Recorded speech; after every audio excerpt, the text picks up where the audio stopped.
Season 3, Episode 20. It's the Cup of Mets podcast. I'm Ian Bosniak, and we'll be joined momentarily by Matthew DeSantis. Tonight's an exciting one. We got Pat Ragazzo of Sports Illustrated joining us. He covers both the New York Mets and Yankees, but obviously we'll be talking about the New York Mets. We'll discuss the Mariners series and their upcoming homestand, as well as where they sit in the wild card standings. But before we welcome him on, before we get going, remember to give us a follow on Instagram, YouTube, and X, where you're at Cup of Mets. Subscribe to the podcast, whether it be on Spotify, Apple, or wherever you get your favorite podcasts. Visit cupofmets.com for all the latest merch. And last but not least, download that SeatGeek app, punch and code Cup of Mets at first purchase to get $20 off. And with that, let's do it. Alrighty, so we are joined by Sports Illustrated's Pat Ragazzo. Covers both the Mets and the Yankees, but obviously we'll stick to the Mets here. First and foremost, welcome to the Cup of Mets podcast. Thanks for joining us. Thanks so much for having me, guys. It's a pleasure to be here. Of course, of course. And I just listen, before we get into the crux of what's going on in Metsland, I just want to ask you, you're a young dude and you're skyrocketing through the the Mets beat pillar and whatnot. And Thanks. asking for a friend here, okay? For someone who maybe might hate their day job, okay? How did you go about getting into what you're doing right now? I know that, you popped out of college, you did this, that, and the third, but how did you get to where you're at right now? I mean, it's been a stunning rise. So really, there's no clear-cut answer, but at the same time, a lot of it has to do with networking and being super persistent and putting out content regularly. So speaking of hating day jobs, I feel you there because I worked in a full-time 9-to-5 sales job for the first 2 years or so out of college.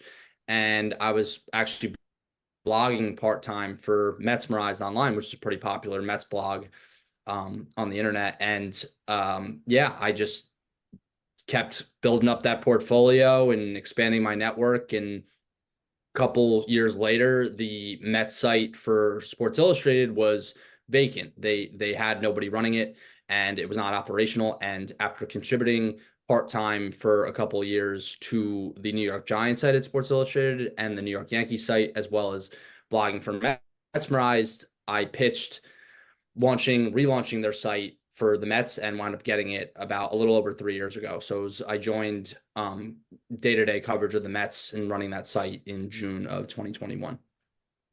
That's incredible. And then I might be wrong here, were you doing the Frank the Tank podcast also? I still am, actually. So right now, I went from doing Frank's podcast once a week for almost 5 years. So we started in, I believe, April of 2019. And then back in this past January, I transitioned kind of to a role as his Mets insider where I appear every couple of weeks. So Frank obviously is known in the Mets fandom sphere, whether it's for good or for bad, but he's been rocking with the Mets for a long time. And he's actually seen them win a World Series, which most Mets fans haven't. Yeah. Our age. So I still do work with Frank, and he's a character, to say the least, as everyone knows. I can only imagine, man. I can only imagine. I've never met the guy, but I feel like you can just feel his energy from like different states, different, continents over. Like, I was love how I was down in opening day last year in Miami, 2023. And, the Mets won opening day, and then it was game 2, and the bullpen blew it. The Mets lost by 1, and I was sitting behind home plate, and I looked up, and he was just ranting into the phone. I think Clemmer was holding the phone, but he was just going at it. And when I went to ask him to take a photo, he was just, he had the thing in his mouth, and he was like, "All right, I'll take a photo. I'll stop ranting for right now, and I'll take a photo." But good guy, but gotta love his passion. I expect that he probably wasn't feeling great this past weekend. Not a lovely series in Seattle. He went from sleepless in Seattle to kind of hitless in Seattle. They were outscored 22-1, 0 for 16 with runners in scoring position, left the world on base. What do you kind of see overall in the entirety of the series? Seattle's known for having a tough pitching staff, and at the same time, their offense isn't really known for being very prolific. But they scored runs against the Mets pitching staff, and the Mets lineup couldn't make up for it. And it seems like everybody's kind of collectively slumping at the same time. Brandon Nimmo's in a funk. Pete Alonso hasn't had his normal career year that we've been used to seeing since he came into the league in 2019. JD Martinez is going through it at the plate right now. And really the only consistent hitter who's been producing as of late is Francisco Lindor, who's been doing it since May, since he got moved to the leadoff spot. So a little concerning. The Mets finished 4-6 on a very tough road trip, 10 games, 3 different time zones, had to go to St. Louis for a day, which wasn't really working in their favor. They did win that game and then probably as a result lost the first game in Colorado and then picked up the next 2, but they were dominated in Seattle over the weekend. And now they come home, and you'd think that it would be an easy homestand, at least for the first 2 series where they're facing the Oakland Athletics and the Miami Marlins, but the Athletics have played pretty good baseball since the All-Star break, and the Marlins always give the Mets fits, as we saw in the first series after the All-Star break. So, and then they have the Orioles, and it's not going to be easy, and the Mets need to have a good homestand here because then they're going back to the West Coast again in the end of the month to face the red-hot San Diego Padres and the red-hot Arizona Diamondbacks, so they're competing with 2 wildcard spots for. So, a little concern after the weekend and just overall finishing 4-6 on the homestand. The Mets are still only a half game back of the Braves, so the 3rd wildcard spot, but it's not really going to get too much easier here.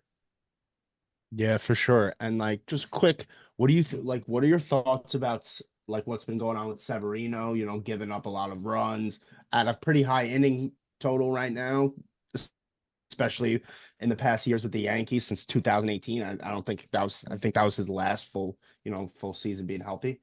What do you make about, him and his performance has slowly declined after the All-Star break, I think.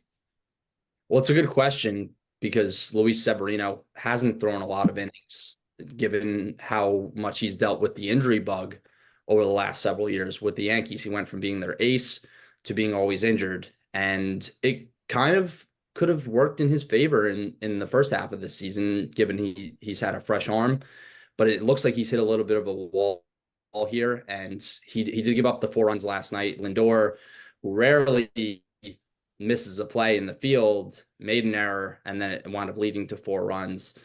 But the last couple outings haven't looked great for Severino, but at the same time, the offense is really what I've been focusing on, that they haven't been hitting with runners in scoring position since mid-July, and they really haven't scored enough runs per game, with the exception of a couple game stretch where they scored a total of, I believe, 44 runs, that the offense hasn't been consistent enough, which is what led to their turnaround in mid-May, that the offense got collectively hot together. And now everyone's kind of collectively slumping.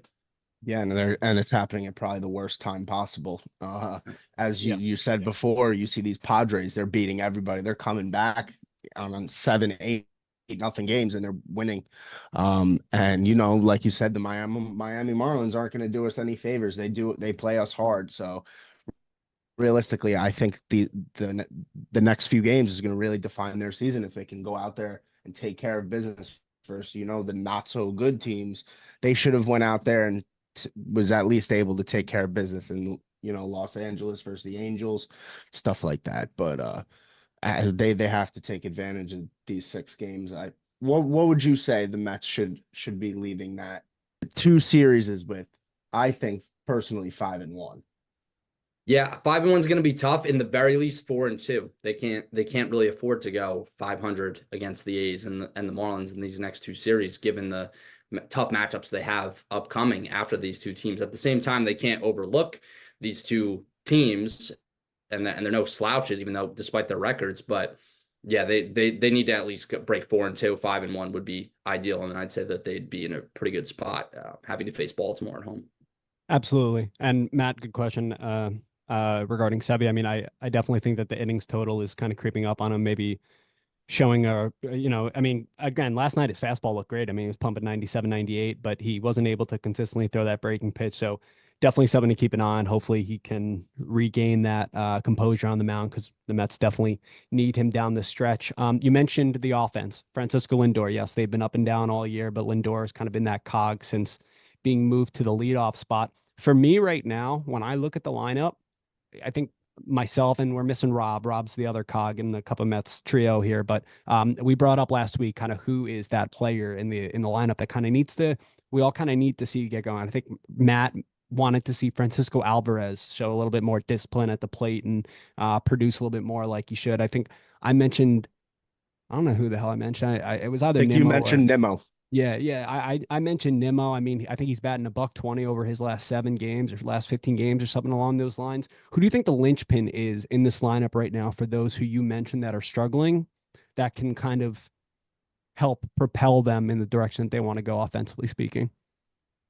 Nimmo and JD Martinez are two big factors in this lineup and on this offense. And we saw it since it's really been a tale of 2 seasons since they turned things around in late May and had a red hot June and good first half of July. It was Nimmo, Lindor, JD Martinez really were clicking on all cylinders. And they do need Alvarez as much of an impact as he is behind the plate with the way he commands the pitching staff.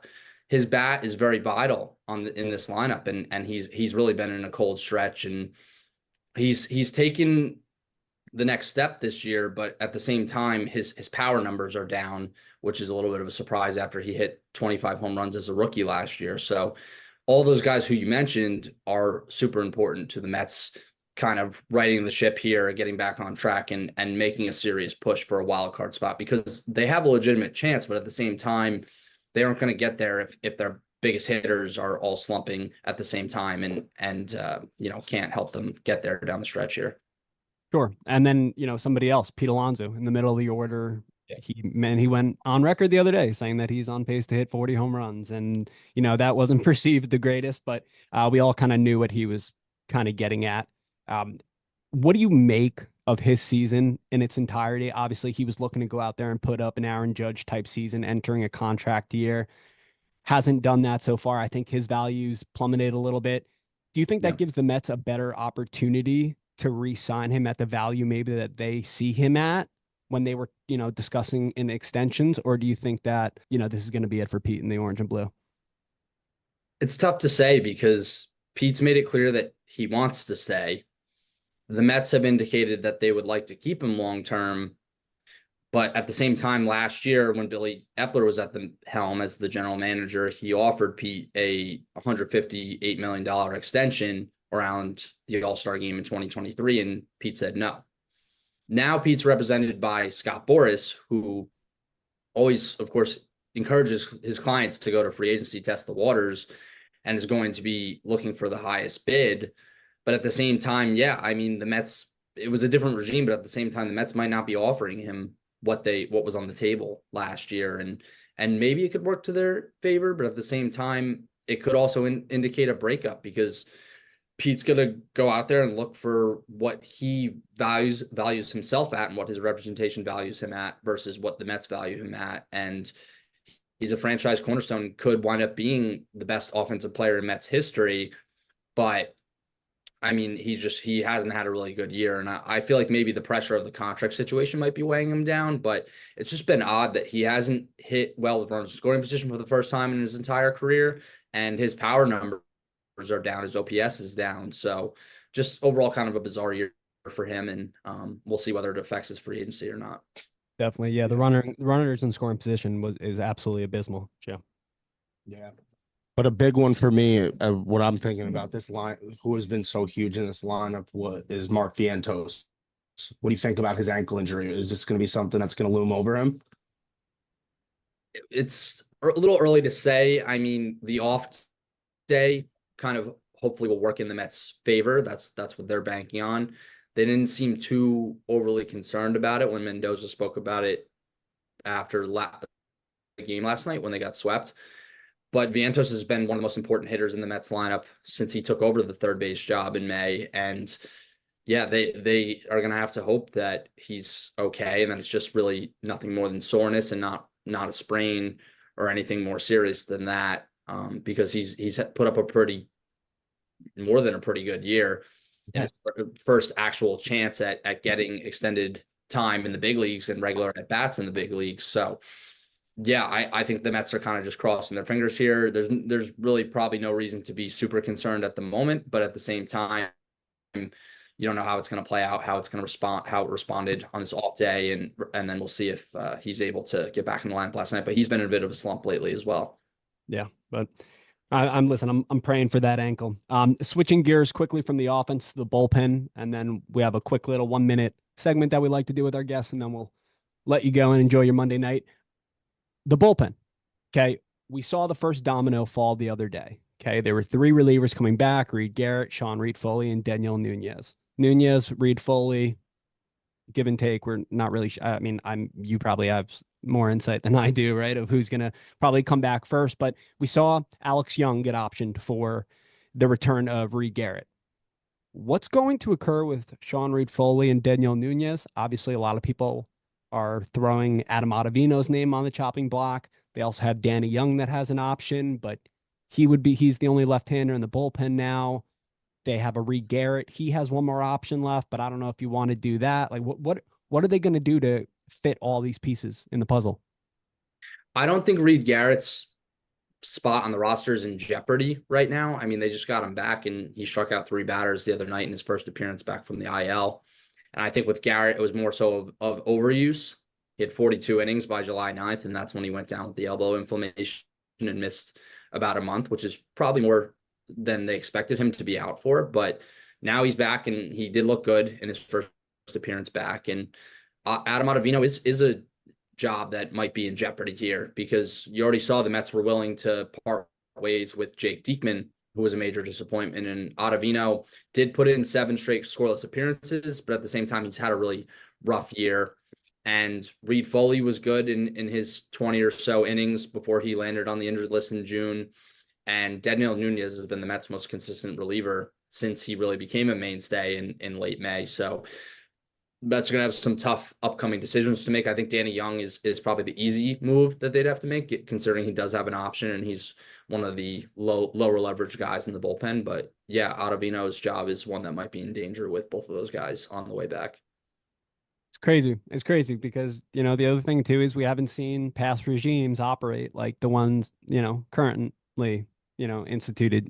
They sign Joey Wendell, they bring in an Adrian Hauser, they sign a Jake Diekman. They're all gone, so if you don't produce, you're gone. So I guess that's not the worst method in the world. And I think that we can all agree that Sean Reed Foley, Daniel Nunez for this stretch, the Mets absolutely need them back in the bullpen. Last thing, okay, what we like to do is we like to do a rapid fire 1 minute gut check. Okay. So just for 1 minute, I have my phone here. I'm going to time it. Okay. We're just going to kind of fire out questions to you. Okay. You can answer them as little or as many words as you want, but 1 minute. All right. So I'll go first. My first question is Rumble Boxing or Title Boxing Club? I haven't tried Title Boxing Club. I do love Rumble. I did it today at noon. And it's such a great workout between weights on one side, bag on the other. And it's a great stress reliever. And it really does the trick. If you're very routine based like me and like a good sweat and a regular workout routine each day, each week, it's honestly, it's great. I can't say enough good things about Rumble. Yeah, you're an influencer, dude. Try to be, whatever that means. Next, do you think will the Mets be big? Are they going to target Soto? I don't see why they wouldn't. I don't see why they wouldn't go after a generational talent who's only 25 years old, and he's been one of the best hitters in baseball since he came into the league in 2018, and could really uplift this lineup and be a piece we could build around for the future for 10 plus years. He's going to be costly, but at the same time, the Mets have a lot of money coming off the books. They're going to be able to spend money again starting this winter. And I don't see how they couldn't at least be one of the major players in on Soto. I don't see Soto leaving the Yankees. I think he just looks like a natural Yankee, and they don't want to let him out the door. But at the same time, Steve Cohen has a checkbook to be able to challenge the crosstown rivals a little bit for Soto services. 100%. Exactly. And last but not least, listen, we're not going to put we're not going to put it out there that Pat Ragazzo says this or that. Gut check right now, August 12th. Do the Mets make the playoffs? I think they do. I think that things look down right now, of course, getting swept by the Mariners. The Mariners are a good team, and it was a very tough road trip, but I think that the Mets will be able to kind of stabilize in the coming weeks and in the next month plus down the stretch. And they do look like they're good enough to make the postseason. And this just isn't the Braves' year barring any hot streaks. Obviously, now that I say this, maybe it could be a jinx, but Knock on wood. the Braves don't have Ronald Acuna Jr. They don't have Spencer Strider. They don't have Ozzy Albies right now. It's just not. It doesn't look like it's the Braves' year, and it's impressive enough that they're in a playoff spot right now. But at the same time, the Mets, I believe, will be able to prevail and kind of pull out, at least sneak into a playoff spot, given the way that they played the last couple months. I know it's a rough stretch right now, but I think that they'll be able to right the ship a bit. Music to my ears, Pat. Music to my ears. And then just one quick last one. Who do you think is going to win the AL East? Orioles or Yanks? It's tough to say. I mean, the Orioles had a real opportunity to run away with it with how poorly the Yankees played for a month plus. Yeah. Now they've kind of gotten back on track. We'll see how the Orioles perform against the Mets at Citi Field on this upcoming homestand. But at the same time, I don't know. I think it's going to be super close, and they're going head to head to wrap up the regular season. So right now, I'd say the Yankees just because of the way that they're playing, but things can change. There's so much. This season's every season's such a roller coaster. So we'll see how things shape up as we get closer to the end. I've never wanted to help out the Yankees more during those 3 games. Pat, thank you very much. For those who are not following Pat Ragazzo, be sure to follow him on X and on Instagram. He is at the Ragazzo Report. Pat, thank you again for joining us. We look forward to speaking with you soon. Take care, man. Sounds good. Thanks so much for having me, guys. It was a pleasure. Thanks, Pat. Thanks for coming in. A big thank you to Pat Ragazzo of Sports Illustrated for joining us tonight. Be sure to follow him on both X and Instagram. It is at the Ragazzo Report. He's got all the insight, as you could tell, so definitely give him a follow if you're not following him already. Just in the brief moments that we have left here, episode 20, just want to touch upon a little bit of what we spoke with Pat about.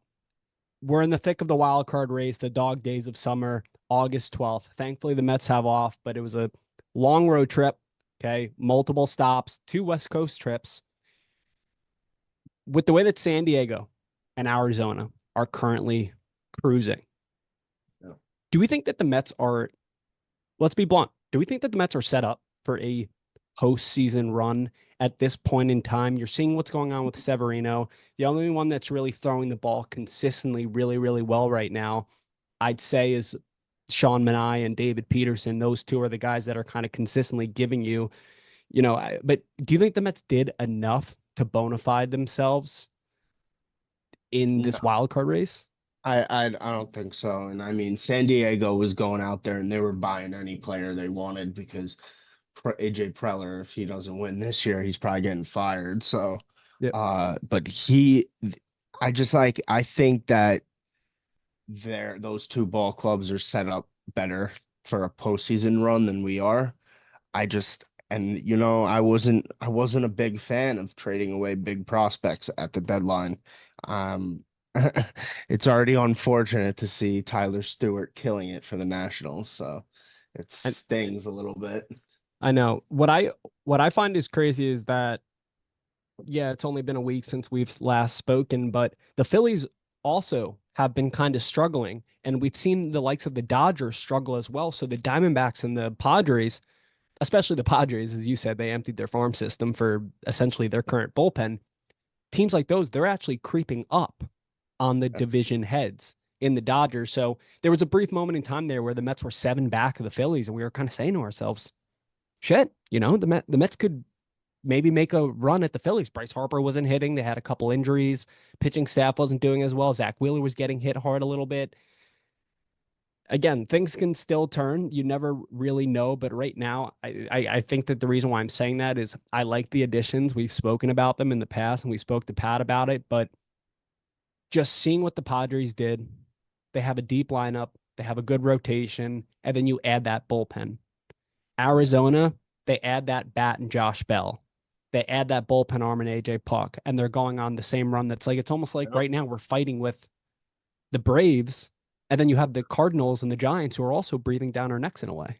Yeah, the Giants are getting hot at the right time. I mean, I wouldn't sleep on them, and they actually have the 7-3 over their last 10. Yeah, and they have the tiebreaker over us, I believe. So, realistically, they did not do good enough on this road trip. It's like No. they could have taken advantage and fucking won games, you know what I mean? But they didn't. And it's like it's crazy.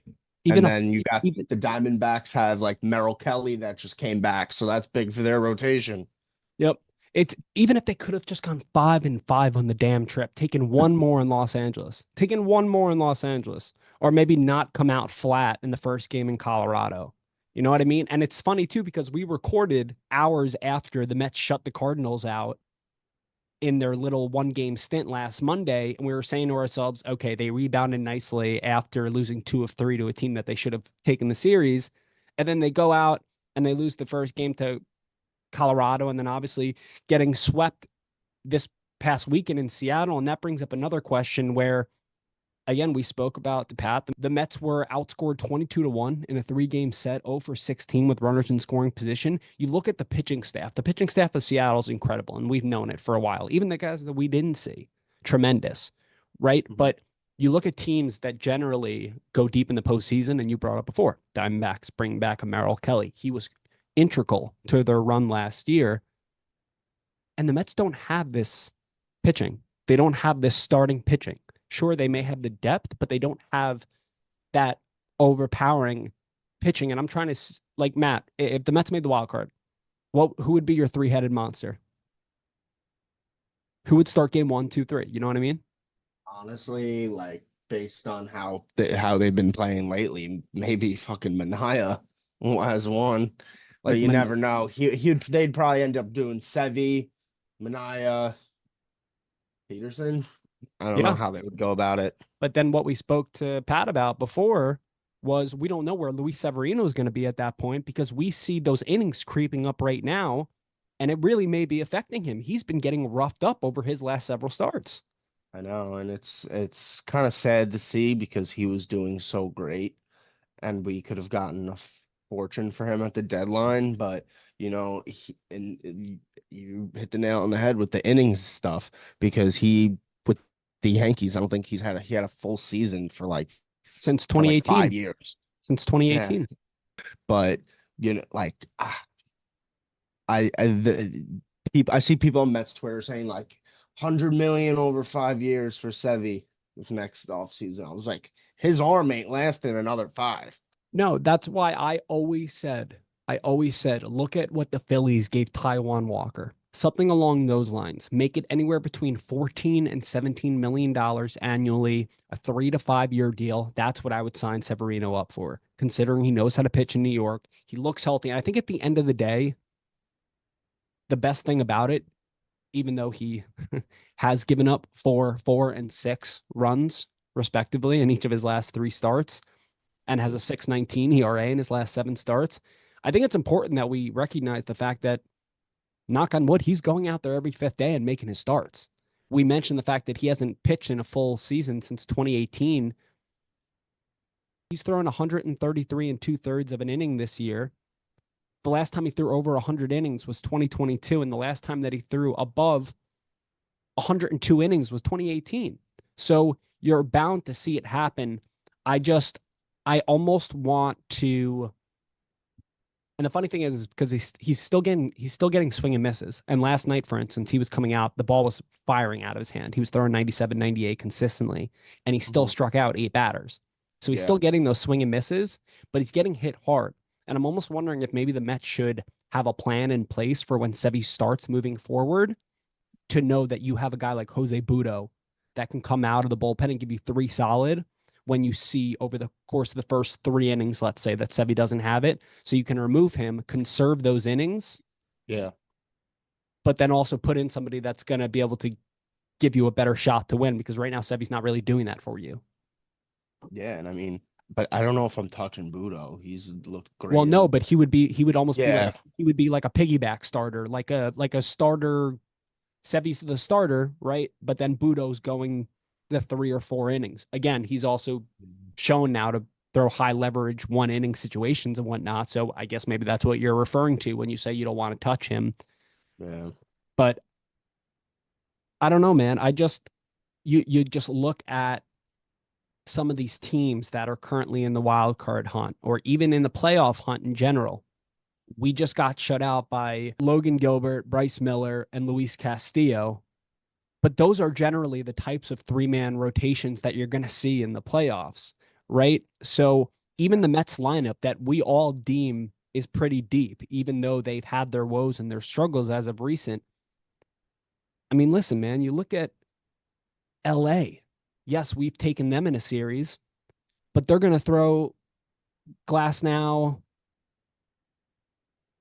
Gavin Stone, and maybe Clayton Kershaw at Flaherty. you if he's healthy, Probably right? Flaherty. Or yeah, Jack Flaherty, right? If you go up against, I mean, even the Phillies, Nola, Wheeler, like it's just the Mets offense is going to have to carry them the Yeah. entire way if they're going to make a run, and I think that's what's the scariest thing about it. Yeah. No, you're right. It is because, and we're not seeing much from these guys. Like, I'm not seeing like good at bats at all. Fundamentals just don't look there. No, no, and unfortunately, it came out on a road trip that we really should have taken more advantage of. Really, probably should have flipped that record from 4-6 to 6-4. They definitely should have came up a little bit ahead. I will give them that they did have a difficult traveling schedule. It really was ridiculous what they did. With that said, at the end of the day, the Mets have to come in and play. So we can only hope that they continue in the right direction, stay afloat, stay above the Cards and the Giants, and just stay there in the middle of the pack with the Diamondbacks, Padres, and Braves, and hopefully fight that out and at least Yeah. get in the Rumble, because that's the most I important mean, thing at the the end of the day. Padres aren't losing any games, so it's not this isn't gonna be easy, honestly. No, it's not, and that's why you even look at the Padres. I mean, everybody has a better rotation than we do. That's point blank, and that's 100%. I yeah, mean, look yeah, at look at what we did this offseason. It was only guys on 1, 2 year deals. They didn't decide to, throw the house at somebody, which I'm sure they offered Yamamoto, mm, right. I probably the think same amount as the Dodgers. right. I think that it's funny because over the last couple of weeks when the Mets have been getting really hot and their playoff chances have become more likely, Yeah. right? We've been looking at it as, and I guess this is how baseball is, and this is how sports is, and every couple of weeks you're going to have different issues, but we've been talking so, we've been putting an emphasis on the fact that the bullpen has been blowing game after game after game, and the starters have been giving them quality starts, maybe nothing crazy, but quality starts. And the offense has been the one that's been doing the heavy lifting. And now we talk here today on August 12th, and I feel a little bit different knowing that Severino's having trouble making it past the fifth inning. Sean Manaea has been great, but a guy like David Peterson is still chucking a ton of pitches, right, in his 5 or 6 innings that he goes. So it's just, I think when you're looking at the rotation, it's not really something that's going to scare postseason teams. Yeah. And as we're seeing right now, as an example that we've mentioned a million times tonight with Severino, some of these guys' arms are tiring out, and it's going to, again, put more emphasis on the bullpen moving forward. So, Yeah, seriously, and I'm not really too sure what their plan is with guys like Dom Hamill and Mike Vasile, but it might be time to see one of them. right. Again, you have to hope that they've conserved their innings correctly and appropriately in the minors for them to be able to come up and make an impact. I know that they've been doing that with Brandon Sproat. I know he didn't look great in his start the other night, but I know that they have had a very close eye on his innings so that he doesn't go past a certain point. And some people have speculated maybe that's to reinforce the big league club at some point this year. Whatever the case may be, is I think that the Mets have come so far this year that they can't just let it slip away now. And especially Yeah. given their, I'm not even just talking about this upcoming homestand, because at the end of the month, the Mets have a difficult road trip, and seeing the Padres and the Diamondbacks, that's going to define their season. And they have a couple difficult foes in September as well. But for the most part, they have a pretty winnable schedule, right? So But we just, we say that, but then they can't even take care of the Angels and the Rockies. So right, I don't even right. know what's winnable anymore with this team. Like, what do we think that they're gonna go and sweep the Marlins? I doubt it. when do we sweep the Marlins? And the Marlins just played San Diego tough. Yeah. Yeah. They took one. They took one from a blazing hot San Diego team. I know. Listen, right. So I was just going to say, like, what are your expectations? And we'll talk again before the conclusion of the next homestand. But the Mets have a 9-game homestand beginning tomorrow night at Citi Field. They'll have 3 against Oakland, who 50 and 69. Okay. Better record than both the Marlins and the Rockies, mind you. Then they have 3 against Miami. And then they welcome in the Baltimore Orioles for 3. So obviously the emphasis is to jump on both Oakland and Miami and take as many of those games as possible. But what are your expectations personally as we head into this next homestand? So this is going to be a critical part because I believe the games after that is going to be versus San Diego and the Diamondbacks out west. Yep. So we have to win these games because if we can win those games, we're setting ourselves up nicely. And if we can't beat these shitty teams, we might as well be a shitty team. Like, Agreed. what business do we have in the playoffs if we can't even take care of that business? We're gonna get killed in a 3-game sweep or in a 3-game series versus, like, say, the Phillies or a top NL team, you know? Right. And not a knock against the Angels, because then the Angels went ahead and they actually played the Yankees pretty hard as well. Granted, the Yankees have gone through a really hard stretch, but there are multiple people who tweeted this out, and I was one of them as well. If the Mets can't beat the Angels, do they belong in the playoffs? And again, you look at the Braves, who the Mets are competing for that 3rd spot with, and they look like shit too, and they're losing to crap teams as well. They blew a crazy lead yesterday. So it's all about just taking advantage of the teams that you're supposed to take advantage of, and the rest will fall into place. And if you don't, those losses are going to creep up on you. Exactly. I feel like we were like 10 games over 500 or something, and now we're 61 and 57. Exactly. Creeping closer and closer. Yep. That's what happens when you don't win series. And that's why it's important that the Mets do well against Oakland and do well against Miami. So considering that, Matt, we're going to talk again before they welcome in the Orioles. Give me your prediction right now for both the 3-game set against Oakland, 3-game set against Miami. What's the Mets record? So I think they're going to sweep one of them. I think the bats will come alive. They'll sweep one of them. I'm going to say they sweep Oakland, and then they take 2 out of 3 from Miami. So what would that be? 5-1? 5-1. I think that is doable. It should be, it should be. Again, listen, if they come out and they're able to have a 5-1 start to their homestand, they would be 66 and 58, which I think any of us would sign up for. Yeah, 100%. Right? Then you're 8 games over 500. I'm going to say at this point in time for me, I want 5-1. 5-1 or 6-0, I think, is absolutely necessary. And I can't believe I'm even saying that, because baseball, the worst team can beat the best team on any singular day. Okay. Yeah. But right now, where the Mets are in the season, the calendar, in the standings, the Mets need to win every game they can against the teams that they're supposed to beat.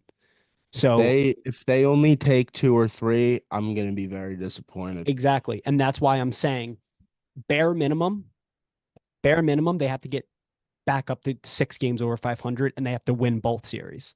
That's bare minimum. So then they would be 65 and 59. That's bare minimum. And then we'll talk again next week about Baltimore. But it's not going to be easy, especially, again, as you've said, the Mets have had trouble against sub 500 teams. They always have, and they always will. That's just the New York Mets, and we've known it forever. Yeah.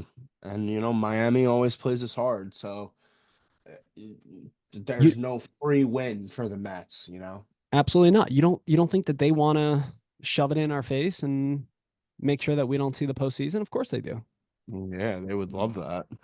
So it's, again, can't emphasize it enough. I don't mean to repeat myself a million times, but it's about beating up on the teams that you are supposed to beat up on. And speaking of those 3 games that are upcoming as we wrap up episode 20 here of season 3, The Mets begin a 3-game homestand tomorrow night at Citi Field against the Oakland Athletics. Paul Blackburn will face his former group. The Athletics have not announced a starter as of now, so it's to be determined. But they do have starters for the preceding 2 games. So on Wednesday and Thursday, it'll be David Peterson for the Mets taking on Mitch Spence. Never trust somebody that has 2 first names as their first and last name. And then on Thursday, it'll be Jose Quintana taking on Joey Estes, who I have not looked into this, but Joey Estes is not related to Sean Estes, correct? I don't know. I don't want to say no, and When I then was like looking up who the probables were, I was kind of wondering, is he related to Sean Estes? I'm gonna look into it afterwards. yeah, definitely. But then the 3 against Miami, obviously we don't have probables yet, but we can,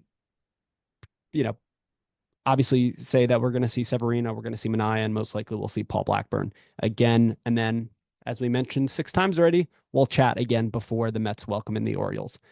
Matty, any final words before we wrap up a very fun episode 20? No, just want to say thank you to Pat. It was great having him on here and listening to his insight. Highly respect his work. Think he's great at what he does. And like what we spoke about, the Mets just need to take care of business. Hopefully, the next time we speak, they did that. Because if, like we said, if they take 2 or 3 from these 2 shit teams, I think we're done. I really think we're done. If they can't go 5-1, I think that it's going to be a very fast downhill from there, especially if when we're headed back out west in a couple of weeks to take on San Diego, who is winning every single game and coming back from 8-0 deficits and stuff like that. And then we have to go visit the Diamondbacks, who have a incredible fan base and very passionate team. So, they have to, and I don't, we'll cross that bridge when we get there. But like I said, we got to win these games. Absolutely. Couldn't have said it better myself. They just have to come out firing. They have to come out firing. The bats have to come alive. The starters have to give 6 solid innings. Don't put too much pressure on the bullpen.